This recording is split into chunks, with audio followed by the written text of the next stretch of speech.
Bonjour, je suis Céline Kallmann et c'est un titre à la une particulier que je vous propose aujourd'hui car je suis avec une invitée exceptionnelle, Laetitia Hallyday. Bonjour Laetitia. Bonjour, bonjour à vous tous. Nous sommes porte de Versailles à Paris, au cœur de l'exposition Johnny Hallyday, l'exposition. On est dans le couloir qui s'appelle La Solitude. Alors c'est un peu un hasard qu'on se retrouve là. C'est un long couloir avec le visage de Johnny. On a l'impression d'être dans Johnny. C'est ce que vous aviez voulu comme effet? La solitude, on est en plus de ce couloir, c'est un de mes préférés de l'exposition, parce que la solitude raconte quand même une partie de sa vie. La solitude, ces moments dont il avait tant besoin. Il y a une âme dans ce couloir. Il y a les photos, sa collection personnelle de bijoux, sa croix qu'il a portée pendant 20 ans. C'est une exposition que vous avez imaginée de bout en bout. C'est plus de 2 ans de travail. Vous faites vivre Johnny à travers cette exposition. C'est bouleversant de bout en bout. On a vraiment l'impression qu'il est là. Qu'on soit fan ou pas, finalement, vous réussissez à travers cette expo, à faire revivre Johnny. Et on ne peut pas être indifférent quand on arrive ici et quand on en ressort. C'est vrai, c'est joliment dit, merci. C'est un voyage dans sa vie, dans son histoire, dans cette vie pas ordinaire. C'est une expérience immersive aussi, et elle nous laisse pas indifférents. Et c'est vrai que qu'on soit fan ou pas fan, on apprend encore de lui. Et c'est ce qu'on a cherché à faire avec mon équipe aussi, parce qu'on s'est plongé dans toutes les archives de sa vie. Et même moi, j'ai continué à apprendre de lui. J'ai continué à me nourrir de lui et à découvrir des choses de lui que je ne connaissais pas. Johnny qui arrive dans votre vie alors que vous sortez finalement à peine de l'adolescence, vous avez 20 ans. C'est quasiment l'âge de votre fille aînée aujourd'hui. Johnny, lui, a 51 ans. Le 25 mars 1996, à Neuilly-sur-Seine, vous vous dites oui devant Nicolas Sarkozy, qui est alors le maire de la ville. Monsieur Jean-Philippe Smet, consentez-vous à prendre pour épouse mademoiselle Laetitia Marie-Christine Baudou, ici présente. Oui. Et vous, mademoiselle Laetitia Marie-Christine Baudou, consentez-vous à prendre pour époux monsieur Jean-Philippe Smet, ici présent. C'est un peu sourd, mais c'est suffisant. J'imagine que vous vous souvenez de cet instant, Laetitia. Oui. C'est beau, merci de me faire écouter ce passage. C'est tellement émouvant de se replonger presque 30 ans en arrière. C'est un peu sourd, dit Nicolas Sarkozy. Vous aviez dit un oui, tout parce petit que oui. J'étais tellement émue, je ne savais pas ce qui m'arrivait. Moi, j'ai appris que j'allais me marier une semaine avant. Et Johnny voulait me faire la surprise, mais comme toute sa vie n'est pas ordinaire, j'ai appris, les choses ont été dévoilées avant dans la presse. Et je me suis retrouvée devant Nicolas Sarkozy une semaine après avoir appris que j'allais me marier. Et c'était... j'étais au bord des larmes en permanence. C'était probablement le premier jour du reste de ma vie. Vous êtes la 4e épouse de Johnny, après notamment Sylvie Vartan, qui est la maman de David. Il y a aussi une Nathalie Baye. Il n'a pas été marié avec elle, mais il a eu une fille avec elle qui s'appelle donc Laura, bien sûr. J'imagine que malgré tout l'amour que Johnny vous portait, ça a dû être compliqué d'exister dans cette famille, de vous faire une place. Au départ, vous avez 20 ans, je le rappelle. Ouais. Alors, c'est pas si compliqué que ça, parce que lui vous l'a donné, cette place, et vous faisait sentir pas ordinaire dans sa vie. Donc il m'a tellement portée, il m'a tellement permis de trouver ma place que c'était pas... Ouais, ça n'a pas été si difficile que ça pour moi de trouver ma place dans cette famille. La journaliste Laurence Piot a écrit un livre sur vous en 2018, Laetitia, la vraie histoire. Elle y relate notamment la scène de votre rencontre avec Johnny et elle a accepté de la raconter à nouveau pour cette interview. Alors la rencontre entre Laetitia et Johnny, on la doit à Jean Roch qui travaille à l'époque dans la boîte de nuit du père de Laetitia à Miami. Jean Roch connaît très bien Johnny qui est de passage à Miami, ils ont prévu de dîner ensemble et comme Jean Roch sait que le père de Laetitia est complètement fan de Johnny, il propose au père de Laetitia de l'accompagner au dîner. Évidemment, André Boudou accepte. Il propose à Laetitia de venir avec lui au dîner. Elle refuse. Clairement, Johnny, c'est pas son idole, c'est celle de son père. S'ensuit une dispute entre le père et la fille. Et André Boudou s'emporte en disant j'en ai assez, tu vas retourner chez ta mère en France. Et au dernier moment, alors qu'il part, il enclenche sa marche arrière. Laetitia tape à la porte de la voiture et dit pardon papa, non, je viens. Et ils vont donc récupérer Johnny à l'hôtel pour l'emmener manger des sushis au Tony Sushi sur Miami Beach. Et là, le temps va s'arrêter, c'est-à-dire que Johnny a 51 ans, Laetitia en a 20. Ils vont parler toute la soirée, ils vont parler toute la nuit. Et c'est au cours de cette nuit de 1995 qu'ils vont échanger leur premier baiser et que l'aventure va commencer. Ça s'est passé comme ça? Oui, alors pas vraiment parce qu'en fait, c'est pas une question d'être fan ou pas fan du tout. C'est que moi, je vivais une période torturée de ma vie. J'étais en conflit avec mon père. J'ai eu une adolescence très fragile, très cabossée. Je faisais du mal à mon corps. Je voulais plus être de ce monde. Donc, je luttais contre mes démons. Et j'étais vraiment quelqu'un de très fragile. Et un petit oiseau tombé de son nid, quoi. J'étais vraiment presque en miettes. Et évidemment, pour moi, sortir, j'avais pas d'amis, je voulais pas sortir. Je pensais qu'il y a un truc, c'est voilà, en finir avec ma vie. Et je ne voulais pas aller à ce dîner. Parce que c'est plus mes états d'âme qui étaient compliqués. Vous ne vouliez pas manger non plus, peut-être? Non, et puis j'avais des états d'âme tellement fragiles que sortir ou manger quelque chose, pour moi, j'ai lutté contre une anorexie qui était extrêmement douloureuse et vertigineuse. Donc c'est pas de pas être fan ou pas fan, c'est juste que j'étais pas dans des états d'âme joyeux, quoi. Donc sortir pour moi c'était vraiment pas envisageable. Et je suis quand même j'ai senti la culpabilité monter en moi de faire de la peine à mon père. Et au moment où il partait avec la voiture, j'ai couru après la voiture et je suis montée dans la voiture. Mais je suis montée, je n'ai pas du tout apprêté, j'étais vraiment, je pesais 42 kilos, j'étais pas du tout sexy pour un homme, j'avais pas dans l'idée de rencontrer quelqu'un ce soir-là ou de tomber amoureuse. Et puis, mais vous étiez vous? J'étais moi. Ouais. Moi avec. Et Johnny vous a rencontré comme ça? Avec mon âme cabossée, et j'ai rencontré quelqu'un qui était aussi torturé que moi. Donc c'est ça qui était, c'est-à-dire moi j'avais pas le physique en plus de quelqu'un qui était cabossé. J'avais plus le physique très juvénile, avec des bouclettes et des taches de rousseur. Donc j'avais un physique de 15 ans. On n'aurait pas dit. C'est-à-dire que mon physique n'était pas le reflet de mon âme, de cette âme torturée. Et puis là je suis partie. Et Johnny nous attendait, on était hyper en retard. Et il aime pas du tout. Lui, il était souvent en retard dans sa vie, mais par contre, il aimait pas qu'on vous arriviez en retard. Et il nous attendait. Il était assis sur les marches d'un hôtel qui s'appelle l'hôtel Fontainebleau. Et puis on est arrivés. Et là, j'étais quand même... il était assis, habillé tout en jean. Et on voyait que ses yeux bleus, ses yeux animaux, très bleus, très sauvages.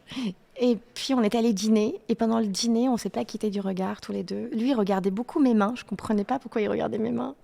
Et on ne s'est pas quitté. C'était pas un grand bavard. Et moi non plus à l'époque. Et puis on a fini le dîner.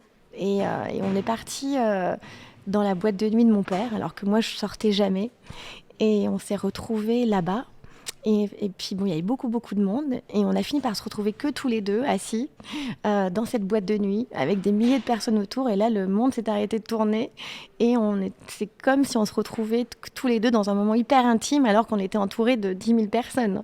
C'est une grande boîte de nuit avec beaucoup de musique, beaucoup de bruit. Et là, on a parlé pendant des heures et des heures. Et moi qui bois pas d'alcool, il m'a fait boire un verre d'alcool alors que je sais pas comment je tenais debout. Et puis on a refait le monde toute la nuit, on a commencé à se raconter nos vies. Et j'ai senti chez lui qu'il y avait quelque chose de fragile autant que moi et qu'on pouvait se comprendre tous les deux. Et ça a été vraiment tout de suite, ça s'est passé tout de suite, comme si je connaissais Johnny depuis toujours et lui pareil.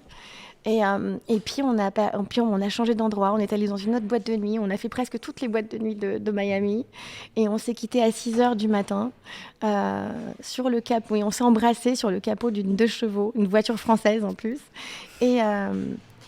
Et là, il s'est passé quelque chose, en fait. C'était le début du reste de votre vie, ce que vous dites. Ouais. Vous louez ensuite un bateau quelques années plus tard. Et pendant un an, pendant une année sabbatique, vous êtes parti avec Johnny d'île en île. Vous en avez fait un livre, Mes îles, mes rêves. Lors de la promotion de ce livre, la journaliste Valérie Expert vous pose alors cette question. Partir un an comme ça à deux, il faut s'aimer très fort, non, pour partir comme ça. C'est déjà pas facile de prendre un an. Ouais. Prendre un an de vacances, surtout dans la vie d'un artiste comme mon mari, partir, il avait besoin de ça. Je crois qu'après Las Vegas, après tous ces concerts... Et comment ça se passe quand on se retrouve en tête-à-tête, justement, parce que c'est, vous disiez, un artiste qui est entouré, qui a énormément de gens. Là, vous vous êtes retrouvés quand même... On a un peu peur au début, parce que c'est pas facile de passer 24 heures comme ça, surtout sur un bateau. On peut pas partir... on peut pas partir, Voilà. On est sur le bateau, on traversait, on a fait des traversées qui duraient 10 jours, une semaine, 5 jours, donc 2 jours. Il ne faut pas s'engueuler dans ces cas-là. Donc il ne faut pas s'engueuler, mais c'est bien parce qu'on apprend à se connaître. Vous avez changé de voix, Laetitia. C'est incroyable. Puis ça, c'est il y a presque 30 ans, non, cette interview. Ah, c'est incroyable, la voix. Oh, une voix juvénile. Une voix juvénile, incroyable. Tellement, mais tout de même affirmée. Affirmé, ouais. Vous dites on ne peut pas s'évader. Est-ce que parfois vous avez eu envie de vous évader sur ce bateau ou même dans la vie en général quand vous étiez avec Johnny ? Oui, mais s'évader tous les deux ou juste moi-même ? Vous, toute seule ? Moi, toute seule, c'était compliqué. Ouais, Johnny avait besoin de m'avoir 24 heures sur 24 avec lui. C'était beaucoup d'abnégation, de don de soi, mais c'était ma vie et j'ai accepté, je regrette rien. Mais non, j'avais pas beaucoup de moments pour moi parce qu'il me l'autorisait pas. Il fallait être là pour lui tout le temps. Tout le temps. Ouais. Mais vous aviez des envies à ce moment-là ? Je me suis jamais autorisée à en avoir. J'avais des rêves, mais des envies, oui. Mais partir une semaine avec une copine, c'était impossible. Mais il l'aurait jamais accepté. Jamais accepté. Il était tellement jaloux que même partir avec une copine, il ne comprenait pas. Mais vous avez confiance quand même. C'était une espèce de possession, de jalousie possessive, mais c'était... Peur de vous perdre. La peur de la différence d'âge aussi, certainement. Mais moi, je ne le voyais pas comme ça, mais lui, oui. Mais j'ai accepté, puis je pense qu'il y a une part de moi-même ou de mon inconscient qui aimait qu'il soit jaloux avec moi et qui... j'aimais de lui appartenir. Vous avez 23 ans quand une journaliste vous demande comment vous vous projetez dans la vie. Voici votre réponse. Déjà, j'aimerais réussir ma vie de famille, c'est le plus important. Oui, on a l'impression effectivement que vous parlez vraiment de cet aspect-là de la vie comme étant la chose la plus importante. Réussir sa vie de famille, Laetitia, vous diriez que vous avez réussi ? Oui, ouais. Je suis fière de mes filles. J'ai beaucoup de gratitude d'avoir eu la chance de devenir maman, malgré le long chemin pour devenir une mère. C'est un chemin qui a été compliqué pour moi, qui a été compliqué pour tous les deux. Johnny avait ce besoin viscéral d'être papa, d'avoir un enfant sur le tard pour peut-être réparer aussi les actes manqués avec ses 2 premiers enfants, d'être vraiment un père présent pour un enfant. Et puis, j'ai pas pu lui donner cet enfant, il m'en a beaucoup voulu. Vous avez raconté il y a peu avoir porté un enfant jusqu'à 5 mois de grossesse. Vous avez donc perdu cet enfant et j'imagine que c'est encore très douloureux. Oui, ça a pris du temps. Il faut du temps pour faire son deuil. Accepter aussi. L'adoption de Jade et Joy m'ont beaucoup aidé à faire le deuil. Ce chemin du deuil qui était pour moi pas simple. Parce que quand la vie complique ce besoin d'avoir un enfant, c'est un long chemin. Il n'y a que les gens qui l'ont vécu qui peuvent le comprendre, à quel point c'est des grands moments de solitude, des grands moments de remise en question aussi, et puis des grands moments de peine. Apprendre à vivre avec ce chagrin, accepter. Comment vous disiez à quel point c'était important pour Johnny d'avoir un enfant avec vous. Comment il a vécu ce moment aussi douloureux ? Il m'a beaucoup soutenue. Et puis à un moment, il s'est dit... Lui, c'est très très vite, il a eu envie de se tourner vers l'adoption. Il savait que ça allait être que c'était compliqué pour moi, que j'avais tellement torturé mon corps dans une période de ma vie. Et donc c'est peut-être pour me faire payer aussi le mal que j'ai fait à mon corps. Et puis on a fini par accepter qu'il n'y avait pas de hasard et que c'était notre histoire et notre chemin de se tourner vers l'adoption. Et ça a été la chance de notre vie, parce que d'abord ça l'a réparé lui, et puis c'est l'adoption, c'est mettre la mère et le père au même niveau. La maman ne porte pas son enfant dans son ventre, et donc c'est un chemin qu'on fait ensemble, on se pose beaucoup de questions. Je pense qu'il y avait comme une évidence aussi dans notre vie, pourquoi on en est arrivé là, pourquoi... moi, je crois qu'il n'y a pas de hasard et que les choses arrivent toujours pour une raison. Et ça l'a sauvé, ça m'a sauvé à moi aussi. Et puis, ça nous a appris beaucoup sur nous-mêmes aussi. Et ça a été des étapes aussi dans notre deuil de cet enfant. Vous parlez de deuil parce que c'est vrai, quand un enfant ne naît pas, on ne parle jamais de deuil, on parle de fausse couche, qui est un terme que je trouve horrible. Mais horrible, ouais. Alors que ce n'est pas une fausse couche. À 5 mois de grossesse, ce n'est pas une fausse couche. C'est un être vivant qui est en vous. Personne l'a su à ce moment-là? Non, je crois pas. Je pense, oui, il y avait eu quelques articles. Moi, j'en ai jamais parlé. Je commence à en parler depuis quelques temps, mais je sais pas si Johnny en a parlé, peut-être, oui, mais c'était il y a plus de 20 ans. Et mais ça a été un deuil. Oui, c'est un deuil, parce que c'est un être vivant on lui avait donné un nom, il existait, sa chambre était prête. Vous l'aviez appelé comment? Shane. Et Shane, c'était le nom d'un héros d'un film que Johnny adorait, qui s'appelle L'homme des vallées perdues. Et le héros s'appelait Shane. Et comme Johnny était fidèle des westerns, il adorait ce film avec Alan Ladd. C'était un petit garçon. Et c'était un petit garçon. Lors d'une émission qui s'intitule Leur secret du bonheur, vous revenez sur le moment de l'adoption de Jade. Vous recevez une photo d'elle alors qu'elle n'a que 3 semaines. Et vous allez devoir attendre longtemps avant de la rencontrer enfin. Et puis on a attendu 3 mois avant de pouvoir s'envoler pour le Vietnam et de savoir qu'on allait vraiment pouvoir la récupérer. Et cette attente est assez douloureuse quand même. On se demande qu'est-ce qu'il est en train de vivre, est-ce qu'il est bien, est-ce qu'il est en bonne santé, est-ce qu'il est assez nourri, est-ce qu'il est bien traité. Et cet inconnu peut nous faire peur. Et puis, vous l'avez dans vos bras et c'est comme une évidence avec Jade, une relation fusionnelle immédiate. Ouais, immédiate. C'est un moment de bonheur. On a revu les images là, il n'y a pas longtemps avec Jade. Et c'est un moment unique dans notre vie qui a tout changé. Il y a un avant et un après. On l'a tellement attendu, cet enfant, pendant 10 ans. Et puis elle arrive et elle bouscule tout. Elle réinvente votre vie. C'est difficile de mettre des mots sur ce qu'on vit à ce moment-là, tellement c'est fort, tellement c'est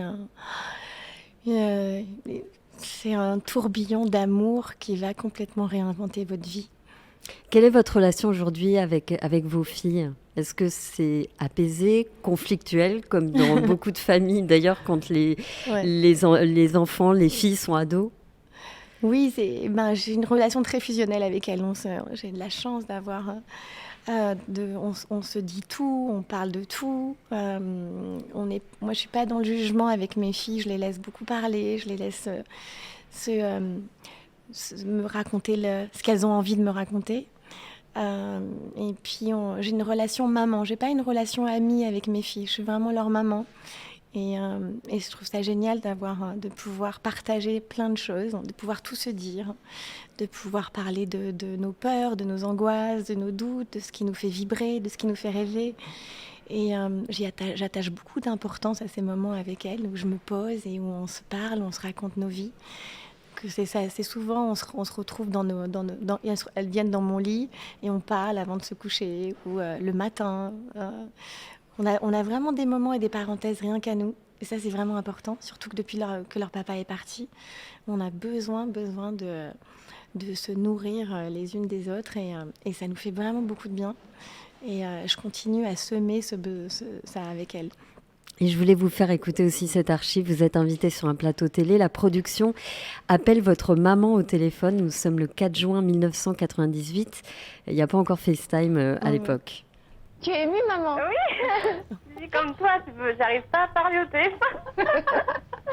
Ouais, maman, je voulais te dire que je t'aime et puis je te souhaite un très très joyeux anniversaire parce qu'aujourd'hui c'est ton anniversaire. Alors... Ah oui, je suis très émue. Très très gentille, ma chérie. On sent une famille très aimante. C'est aussi ce que vous... Je me rappelais plus de ces moments. C'est aussi ce que vous voulez déployer autour de vous, de l'amour en fait. Ouais. Bah, c'est l'essentiel de nos vies, c'est un peu le moteur de nos vies. Et sans ça, on n'est rien. Sans l'amour de nos enfants, de notre famille, de nos amis. Moi, je sais que j'aurais sombré. Hein. Que, quand Johnny est parti, j'aurais sombré si j'avais pas eu cette force de vie et d'amour autour de moi, cette bienveillance. C'est des épaules, c'est des ancrages, c'est un socle pour toujours. On est tous des âmes liées. Et donc, ça fait beaucoup, beaucoup de bien parce que moi, je sais qu'il est parti, j'aurais eu plein de raisons de sombrer, d'abandonner. Et avec beaucoup de résilience, on continue à vivre parce qu'on n'a pas le choix, parce qu'il faut être là pour ses enfants et parce que moi, j'avais pas le choix que de tenir et d'être forte pour elles, parce qu'elles ont besoin de moi. Je vous fais écouter une dernière archive. On est le 6 décembre 2017. Johnny s'en va. Il s'est battu jusqu'au bout. Vous étiez à ses côtés, évidemment, à Marne-la-Coquette, le jour de sa mort. Toutes les chaînes sont évidemment en édition spéciale. Sur TF1, dans le journal de 13h, Jean-Pierre Pernaut, qui lui aussi est parti depuis, reçoit le journaliste Fabien Lecoeuvre qui parle de vous, de l'importance que vous aviez dans la vie de Johnny. Car il y a eu cette période noire, le mauvais garçon du départ, qui perd des pieds, qui évoquait sa solitude, Fabien Lecoeuvre, et puis après, une période beaucoup plus heureuse, après l'arrivée de Laetitia. Oui, Laetitia a été très importante dans son existence, après toutes ses femmes et compagnes. Elle est arrivée, je crois qu'elle a su dompter, on va dire, le fauve qu'est Johnny Hallyday. Et elle l'a toujours bien conseillé, elle l'a équilibré, souvent du regard, quand ils étaient ensemble, ils s'observaient, ils se regardaient, il y a une complicité exemplaire. Une complicité exemplaire, c'est magnifique ça. Ouais, c'est magnifique, c'est joliment dit. Ça me touche beaucoup. C'est vrai. Quand on parlait d'âme liée, c'est un peu ça notre vie aussi avec lui. C'est que on s'est soutenus. Il m'a soutenue, je l'ai soutenu, je l'ai accompagné, je l'ai porté, je l'ai rassuré, je lui ai appris à pardonner. Ça, c'était essentiel pour moi d'apprendre à Johnny le pardon. C'est quelqu'un qui était tellement rancunier, mais dû apprendre à pardonner. À se pardonner à lui-même et puis à pardonner à ses parents parce que ça a quand même été le traumatisme de toute sa vie et puis avec le temps, avec l'adoption aussi, d'adopter des enfants abandonnés quand on a été abandonné soi-même, c'est faire la paix aussi avec la vie, faire la paix avec ses parents, leur pardonner pour mieux se reconstruire et avancer. Et il a vraiment trouvé la paix à ce moment-là, ce que j'ai mis quand même des années avant de pouvoir dompter ses démons, de pouvoir l'apaiser, de pouvoir lui apprendre que l'amour, il ne faut pas le détruire parce que c'est fragile. Mais on ne lui avait pas appris, lui, quand il était petit. Merci Laetitia. Merci d'avoir répondu à mes questions pour le beaucoup. titre à la une.